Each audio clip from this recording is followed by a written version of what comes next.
વડોદરાના પોરમાં વાવાઝોડા સાથે મુશળધાર વરસાદ ખાબક્યો હતો। ભારે વરસાદને પગલે ઠેર ઠેર પાણી ભરાયા હતા। ભારે વરસાદમાં વૃક્ષો પણ ધરાશાયી થઈ ગયા હતા, જેને પગલે વાહન વ્યવહારને પણ અસર પહોંચી હતી। ત્યારે વાવાઝોડાને પગલે વીજ પોલો પડી જતા વીજ પુરવઠો ખોરવાઈ ગયો હતો અને ભારે વરસાદને પગલે નવી નગરીના ઘરોમાં પણ પાણી ઘૂસી ગયા હતા। તો વડોદરાની આ ઘટના વડોદરાના પોર પાસે મુશળધાર વરસાદ ખાબક્યો હતો અને વીજ પોલો પડી જતા વીજ પુરવઠો સમગ્ર વિસ્તારમાં ખોરવાઈ ગયો હતો, જેને લીધે લોકોને પણ હાલાકી ભોગવવી પડી હતી।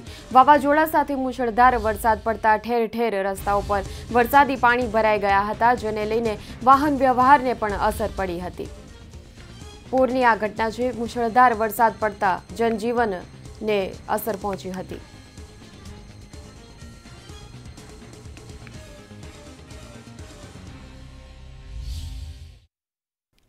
સુરેન્દ્રનગરના લીંબડીના બડોલ દેવપરા પાસે નર્મદા કેનાલમાં ગાબડું પડ્યું હોવાની ઘટના બની છે। લાખો લીટર પાણીનો ગાબડું પડતા વ્યય જોવા મળ્યો હતો। નર્મદા કેનાલમાં ગાબડું પડતા કેનાલની આસપાસના કપાસના ખેતરોમાં પાણી ફરી વળ્યા હતા, જેને કારણે કપાસના ખેતરમાં ઊભા પાકને મોટું નુકસાન થયું હતું। ઉલ્લેખનીય છે કે એક બાજુ ખેડૂતોને સિંચાઈ માટે યોગ્ય માત્રામાં પાણીનો પુરવઠો નથી મળતો હતો, તેવામાં બીજી બાજુ કેનાલમાં ગાબડું પડતા પાણીનો સદંતર વ્યય જોવા મળી રહ્યો છે।